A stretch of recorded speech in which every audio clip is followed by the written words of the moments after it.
In today's video, I'm gonna be talking about how to get rid of fear and anxiety for schizophrenics.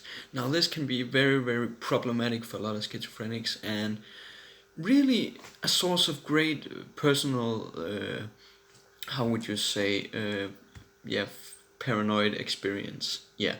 So there are 4 steps in how to deal with this extreme paranoia that you might experience as a schizophrenic, which I'll go over now.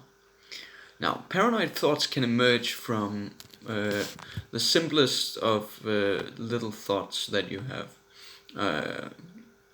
And which is why the following can be crucial to combating paranoid thoughts, anxiety, and feelings of being surveyed, which I know we all as schizophrenics seem to experience.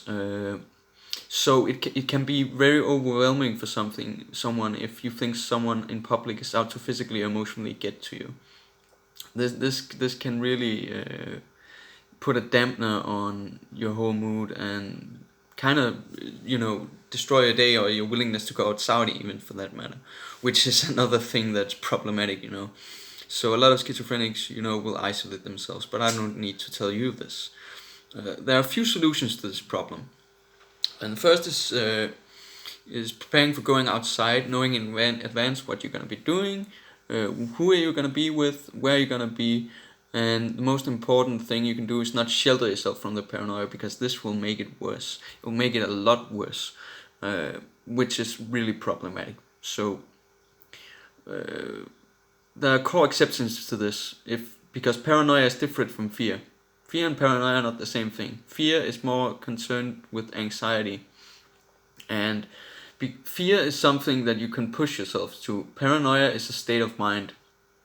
Fear is an emotion. There's just 2 different things. So one of the things you can do when you're paranoid is, if you think everyone's out to get you, or that the NSA is surveilling you, or something like that, then you must ask yourself, from a scale of 1 to 10, if this is an 8 or a 9 or even a 10, you should probably not go outside, because every kind of strategy you will do will probably not do anything. What you should do instead is call up a friend or a family member and talk your way through it. And even see if there's something wrong with your medication, because that can really be an eerie problem. Yeah. Of course, planning can't do everything.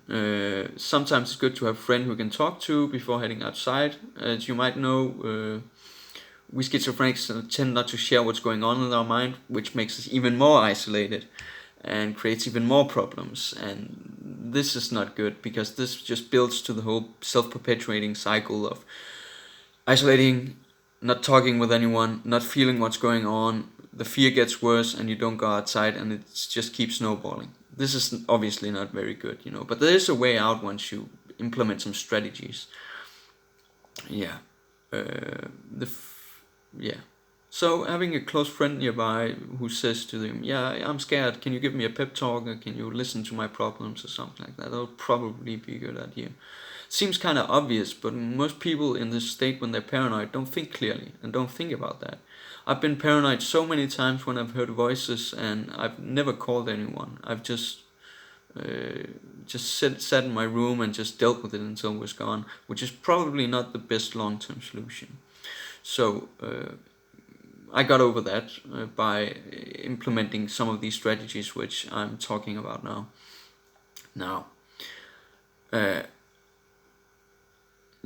So there are a few solutions to this problem, and that is, another one is to find a route that's safe, and then stick to that route, and don't go too fast. Just go down a road where there's not a lot of people, and just try to isolate yourself from them in the beginning, and then slowly, gradually build up to being outside with more and more people and dealing with the paranoia, because when you have anxiety at that level of paranoia, then it's not very good. But this is not a long-term strategy, because this will just perpetuate the same kind of behavior in the end. So it's much more better to pace yourself and then build and build and build and build. There's another step to preparation. It's important to be, for example, hydrated and having eaten a good meal. Why? because not even eating a good meal will make you feel cold inside and distressful and imbalanced in your body. Eating a meal and drinking water is a good idea to not feel anxiety. And it's sometimes you will feel anxiety simply because you're hungry and your body is vulnerable since you're schizophrenic. So you gotta realize that you're more you're more impregnable. You're not more impregnable to anxiety than most people are. You're in fact very, very vulnerable to it. So all these kind of impressions, getting a good night's sleep, having a steady sleep rhythm, and eating healthy, and having a good meal will really help that out. Or even if it's just short term, then drinking some sugary water like sodas or something, that will really help out too. Just not a very good long term solution. Yeah, step 2 is heading out. If you're new to this illness, it probably is a very scary feeling and incredibly overwhelming. I pick a route to go where I know where I need to go. I know which way I need to go. I know every fucking way of that route. So I know when I'm outside. But this is only on bad days. On normal days I can just do fine. But if this, then I pick that route and I go, all I gotta do is get through this one thing today. Then fuck everything else. It's just this one thing that I gotta be accomplished. And that will kind of give you the courage to keep on. So I do this exercise whenever I'm in public, where I don't try to hide my body language.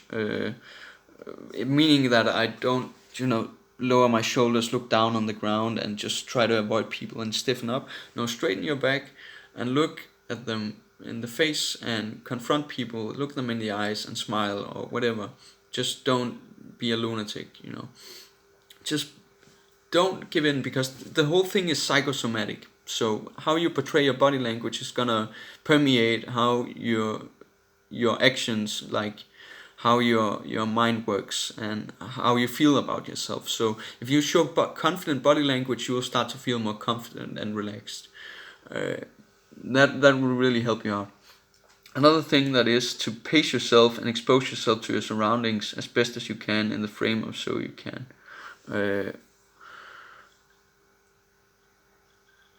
Yeah. So, however, if this is too much, I suggest starting out lightly, going to a secluded place first, a couple of weeks, and then bumping it up to everywhere until there are more people, and then keep bumping it up and bumping it up and bumping it up. And step 3 is repetition. And this goes again to say that you gotta push through it and do this consistently. Consistency is key if you want to beat fear, because this fear is in you. It's not gonna go anyway. Not ever. The fear is not gonna go. Yeah, it's gonna diminish and not be a problem for you, but the same self-destructive patterns, you can unwire those. They are there. You can build another machine that kind of inhibits that. That's all you can do. Yeah. So the step 4 is self-acceptance, and this can be really, really effective for especially schizophrenics. Even though you might not have a spiritual side or anything, but sitting down, doing some mindfulness, even just for 2 minutes. Everyone can do 2 minutes or 1 minute, where you just accept everything about yourself, and then you push on afterwards. Yeah. What the fuck is that? Oh, I put the hat outside. Yep. So that's something you can do. Another part is really when the anxiety starts to hit in deeply, and I mean deeply, then say to yourself, this is okay. It's okay that I'm feeling anxious, and it's okay that I experience this fear. And don't try to run from the fear. Say it's okay, I'm afraid, and then tense your shoulders as much as you can. Close your eyes, and then take a deep breath and exhale. And then as you exhale, release your shoulders, because that will kind of catapult you into calmness. And you might have to do it a few times before you get the knack of it. And you have to really look into yourself, but you can do it. Yeah. So those are the 4 steps on dealing with paranoid thoughts in regards to schizophrenia. I hope you found this helpful. Yeah. Bye bye.